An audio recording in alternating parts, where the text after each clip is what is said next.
1984 റിലീസായ സന്ദർഭം എന്ന ചിത്രം. ആ ചിത്രത്തിൽ ഒരു ഗാനമുണ്ടായിരുന്നു. ഡോക്ടർ സാറേ ലേഡി ഡോക്ടർ സാറേ എന്ന് തുടങ്ങുന്ന ഒരു ഗാനം. ആ ഗാനം ചിട്ടപ്പെടുത്തിയത് ജോൺസൺ മാസ്റ്ററാണ്. അപ്പോൾ ഈ ഗാനം ആകാശവാണിയിൽ ഇങ്ങനെ ഇടയ്ക്കിടയ്ക്ക് വരാറുണ്ടായിരുന്നു. അപ്പോൾ ഈ ഗാനം കേൾക്കുമ്പോൾ നോർമലി ഈ കൊച്ചു കുട്ടികൾക്കെല്ലാം, അന്നത്തെ ഈ കൊച്ചു കുട്ടികൾ, അതായത് സ്കൂളിൽ LP UP സ്കൂളിലൊക്കെ പഠിക്കുന്ന കുട്ടികളായാലും കൊച്ചു കുട്ടികളായാലും അവർക്കൊരു ഹരമായിരുന്നു ഈ ഡോക്ടർ സാറേ എന്നുള്ള ഗാനം. അപ്പോൾ ഈ ഗാനം ഇങ്ങനെ വീണ്ടും വീണ്ടും ആകാശവാണിയിൽ കേട്ടപ്പോൾ ഞാൻ എൻ്റെ അച്ഛനോട് പറഞ്ഞു, ഈ സിനിമ കാണാൻ എന്നെ തിയേറ്ററിൽ കൊണ്ടുപോകണം. അന്ന് നമുക്ക് സിനിമ കാണാൻ വേറെ ദൂരദർശൻ അല്ലാതെ മറ്റു ഓപ്ഷനുകളൊന്നും തന്നെ ഇല്ല. ദൂരദർശനിൽ അന്ന് പഴയ ചിത്രങ്ങൾ മാത്രം വരുന്ന ഒരു കാലവുമായിരുന്നു.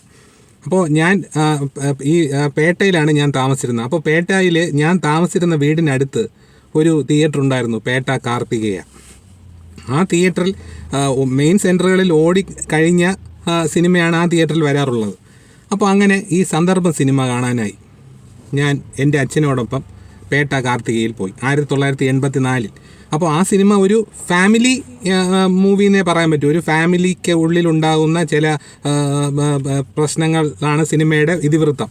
അപ്പോൾ സിനിമയുടെ അവസാനം ഒരു തെറ്റിദ്ധാരണയുടെ പേരിലാണെങ്കിൽ പോലും മമ്മൂട്ടി അവസാനം ക്ലൈമാക്സിൽ അതിലൊരു മമ്മൂട്ടി ഒരു സിവിൽ എഞ്ചിനീയറായിട്ടാണ് അഭിനയിക്കുന്നത്. ആ സിനിമയിൽ അവസാനം മമ്മൂട്ടി കെട്ടിടത്തിന് മുകളിൽ നിന്ന് വീണു മരിക്കുന്നു. അപ്പോൾ ഈ ക്ലൈമാക്സ് സീനിൽ ഈ മമ്മൂട്ടി മരിക്കുന്നു. ആ മരിക്കുന്ന സീനിൽ അതോടുകൂടി സിനിമ തീരുകയാണ്. അപ്പോൾ അവിടെ സംവിധാനം ജോഷി എന്ന് എഴുതി കാണിക്കുകയാണ്. അപ്പോഴാണ് ഈ ജോഷി എന്ന സംവിധായകൻ്റെ പേര് ഇത്രയും വലിയതായി ഞാൻ തിയേറ്ററിൽ കാണുന്നത് തന്നെ. അത് കഴിഞ്ഞ് വീട്ടിൽ വന്ന ഞാൻ ഉറങ്ങാൻ കിടന്നു. രാത്രി ഒരു കുറേ കഴിഞ്ഞപ്പോൾ ഉറക്കത്തിൽ ഞാൻ എണീറ്റിരുന്ന് മമ്മൂട്ടി മരിച്ചു എന്ന് എണീറ്റിരുന്ന് പറഞ്ഞു.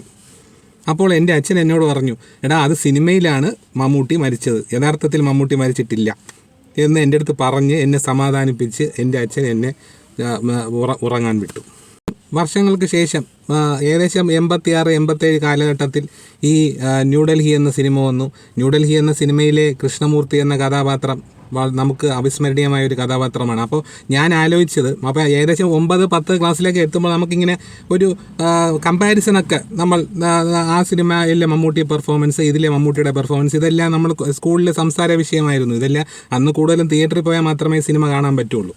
അപ്പോൾ ഈ ന്യൂഡൽഹി സിനിമയിലെ കൃഷ്ണമൂർത്തി എന്ന കഥാപാത്രം ഒരു അവിസ്മരണീയമായ ഒരു പെർഫോമൻസ് ആയിരുന്നു മമ്മൂട്ടിയുടേത്. അപ്പോൾ ഇങ്ങനെ തുടർച്ചയായിട്ട് ഇങ്ങനെ ഒരു ഫാമിലി മൂവിയൊക്കെ ചെയ്തു വന്ന മമ്മൂട്ടിയിൽ നിന്ന് വ്യത്യസ്തമായ, അതായത് മമ്മൂട്ടി ഒരു തരം കഥാപാത്രങ്ങൾ മാത്രം ചെയ്തു വന്ന മമ്മൂട്ടിക്ക് കിട്ടിയ ഒരു വ്യത്യസ്ത കഥാപാത്രം, ആദ്യത്തെ വ്യത്യസ്ത കഥാപാത്രമാണ് ന്യൂഡൽഹി എന്ന് വേണമെങ്കിൽ പറയാം.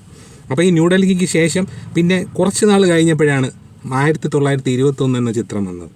1921 എന്ന ചിത്രം തിയേറ്ററിൽ ഞാൻ ക്ലാസ് കട്ട് ചെയ്ത് ഞാൻ പോയി കണ്ട സിനിമയാണ്. അന്ന് ഈ മമ്മൂട്ടിയുടെ പെർഫോമൻസ് ഈ അന്നത്തെ കാലത്ത് 1921 പോലെയുള്ള ഒരു സിനിമ എടുക്കാൻ സംവിധായകന് കഴിഞ്ഞല്ലോ എന്നോർത്ത് ഞാൻ അത്ഭുതപ്പെട്ടു. കാര്യം അത്തരത്തിലാണ് IV ശശി എന്ന സംവിധായകൻ 1921 എന്ന സിനിമ കൺസീവ് ചെയ്തിരിക്കുന്നത്. അന്ന് സാങ്കേതികതയുടെ അതിപ്രസരമൊന്നുമില്ലായിരുന്ന ഒരു കാലമാണെന്ന് കൂടി ഓർക്കണം. അപ്പോൾ അതിനെ തുടർന്ന് പിന്നെ വന്നത് വടക്കൻ വീരഗാഥയാണ്. അപ്പോൾ ഈ വടക്കൻ വീരഗാഥയിൽ മമ്മൂട്ടിയുടെ പെർഫോമൻസ് നമ്മളെ പിടിച്ചിരുത്തുന്ന പെർഫോമൻസാണ്.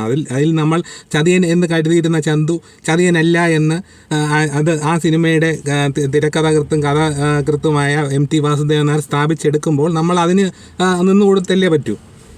അപ്പോൾ നമ്മൾ കേൾവിയിൽ ചതിക്കുന്ന ചന്തുവിനെയാണ് കേട്ടിരിക്കുന്നത്. പക്ഷേ ഈ സിനിമയിൽ ചതിക്കാത്ത ചന്തുവാണ്. അത് നിങ്ങളെല്ലാം കണ്ടിട്ടുണ്ടാവും. ഞാൻ തിരുവനന്തപുരം കൃപ തിയേറ്ററിൽ നിന്നാണ് വടക്കൻ വീരഗാഥ എന്ന ചിത്രം കണ്ടതെന്നുള്ളതാണ് എൻ്റെ ഓർമ്മ. ഒരു അഭിഭാഷകനായ ഞാൻ ഇത്രയും വർഷങ്ങൾക്ക് ശേഷവും മമ്മൂട്ടിയുടെ ചിത്രങ്ങൾ പഴയ ഉത്സാഹത്തോടു കൂടിയും ആനന്ദത്തോടു കൂടിയും കാണുന്നുണ്ടെങ്കിൽ ഒരു കാര്യം തുറന്നു തന്നെ പറയേണ്ടി വരും. മമ്മൂട്ടി എന്ന നടൻ ഒരു പ്രതിഭാസമാണ്. വർഷങ്ങളായി നമ്മൾ തിരശ്ശീലയിൽ കാണുന്ന ഒരു അപൂർവ പ്രതിഭാസം.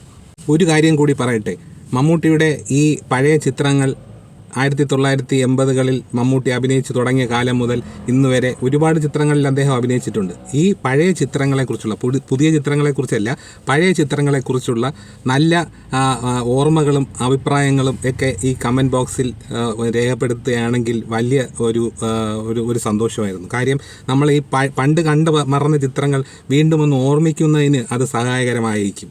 അതുപോലെ ഒരു കാര്യം കൂടി, മമ്മൂട്ടിയുടെ പഴയ ചിത്രങ്ങൾ ഇഷ്ടപ്പെടുന്നവർ ഈ വീഡിയോ കാണുന്നുണ്ടെങ്കിൽ പഴയ ചിത്രങ്ങളെക്കുറിച്ചുള്ള കുറിപ്പുകൾ കമൻറ്റ് ബോക്സിൽ ഇടാൻ മറക്കാതിരിക്കുക. അതുപോലെ എൻ്റെ വീഡിയോ ഇഷ്ടപ്പെട്ടെങ്കിൽ ഒന്ന് ലൈക്ക് ചെയ്യുക, ഷെയർ ചെയ്യുക. അതുപോലെ മമ്മൂട്ടിയുടെ ഫാൻസ് ഈ വീഡിയോ ഒന്ന് സബ്സ്ക്രൈബ് ചെയ്യാനും പ്രത്യേകം ശ്രദ്ധിക്കുമല്ലോ.